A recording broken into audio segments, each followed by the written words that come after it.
So, may we start? Welcome back, Heels and Quads Media on YouTube. I am Tommy, and I'm back with another video and another pick of the week.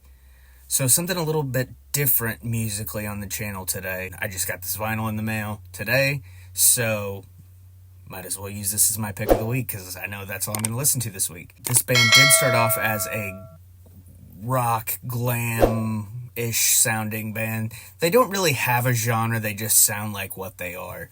They had a documentary about them come out a couple of years ago, right after the dark times. I already knew of this band, I'd heard of this band, obviously, listened to a few of their songs, liked a few of their songs, and then after the documentary, I kind of got more into them and wanted to start collecting vinyl, all of their albums, their catalog, their discography, whatever you want to call it. I decided to start last week, and I'm going to start with a compilation. So this week, I'm talking about Sparks. Ron and Russell Mael.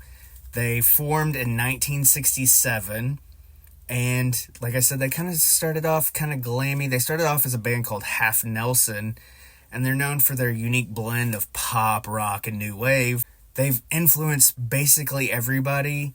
They sound a lot like, I should say, they don't sound like they sound like them. Say like Oingo Boingo, which if you're a fan of the channel, you know that I'm a big fan of them. Talking Heads, Pet Shop Boys later on, because they go from like a glam, from like 74-ish to then like 79 with Number One Song in Heaven. They kind of get a little dancey techno thing going. Here's the album that I got today, Past Tense, The Best of Sparks. But yeah, I mean, it starts off Wonder Girl, that's from the first album, or Half Nelson.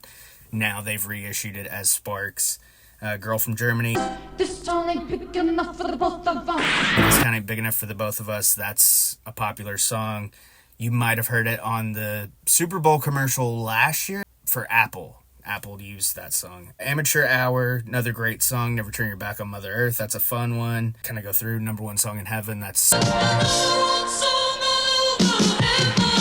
catchy and poppy and dancey and kind of like just like techno.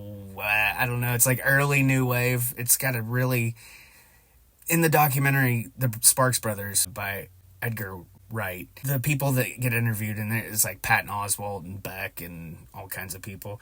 But it's so weird because they say Sparks doesn't sound like anything or any genre. It just sounds like Sparks, which is so true because they don't sound like anybody. But you can tell that being from the 70s or even late 60s, they influenced others. And if you don't know Sparks, if you heard it now, you say, oh, they must have been influenced by Talking Heads, or they must have been influenced by Pet Shop Boys, or they must have been influenced by Oingo Boingo. But in fact, they're the ones.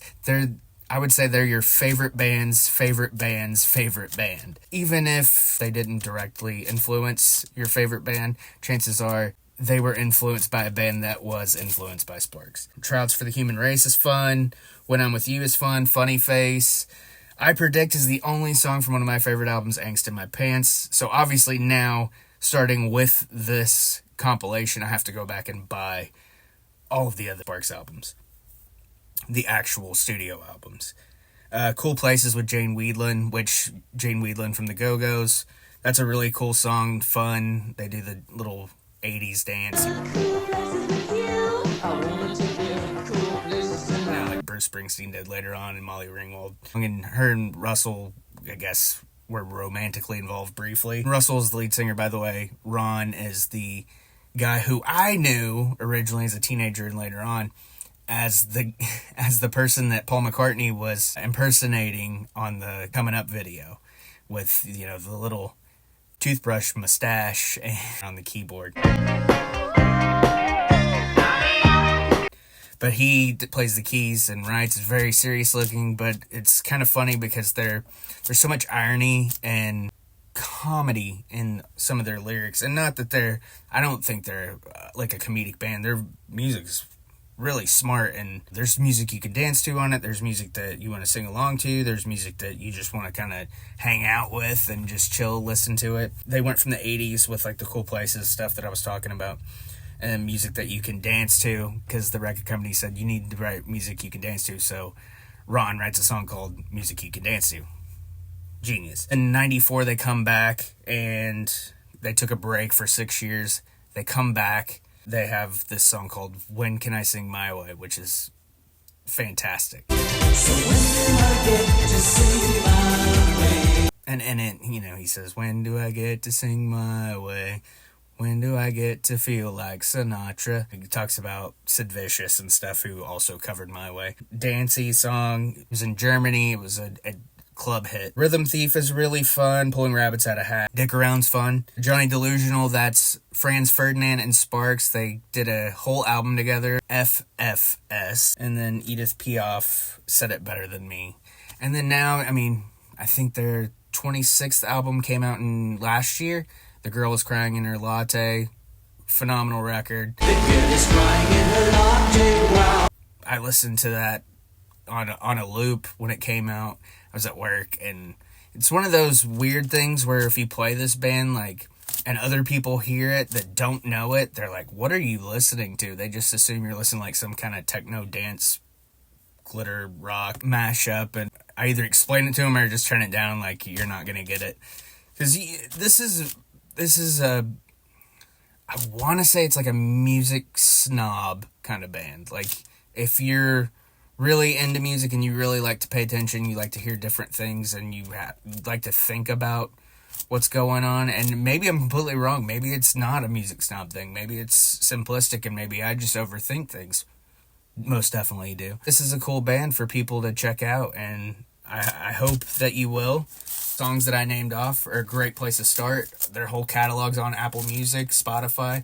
This is not on Apple Music. I know it might be on Spotify. Not sure about that. I don't use Spotify. If you want to get into this band, the best way to do it, other than listening to the music, if you want a visual aid, check out the documentary from Edgar Wright called The Sparks Brothers. It was on Netflix. It's not now, but you can rent it $4.99. And I think, what was it? Amazon, you can buy it on sale for $4.99, I believe. Maybe it was Vudu, I don't know. One of those streaming service movies where you rent and buy.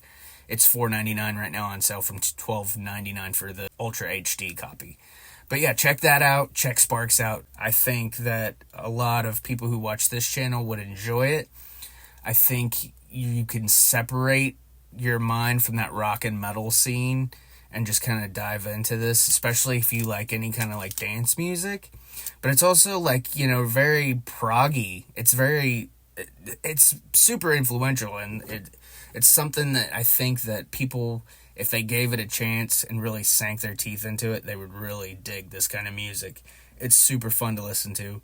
I listened to this whole record today while my wife was getting ready for work, and she even she knows of Sparks, but she doesn't really pay attention to it when I have listened to it at home in the past, and I could tell she was kind of intrigued by what was going on. And then, I'm being a goofball and dancing and stuff. But like I said, check this out. Tell me what you think. Let me know in the comments. Have you ever heard of Sparks? And are you a fan? If you are a fan of Sparks, check out our channel if you're new here. Subscribe, like, comment. Click that little ring-a-ding-a-ding-ding bell and be notified when a new video is released. I've been releasing shorts like a mother trucker lately. We're about to hit 1 million views. Actually, I think today I'm going to get this video out right away. We should have hit 1 million views today. So thank you all for watching so much. Really appreciate it. I know Levi does as well. We've been texting about it all day. Holy crap, we're about to hit 1 million views, which to some of you people who watch YouTube constantly and follow these big YouTubers that have a gajillion subscribers, doing it the old-fashioned way and growing this baby from nothing, that's the way to do it. We don't buy subs, we don't buy likes, we don't buy comments. We do it the old-fashioned way, hard work. So thanks again for watching. Tell your friends, tell your enemies, and I'll see you next time.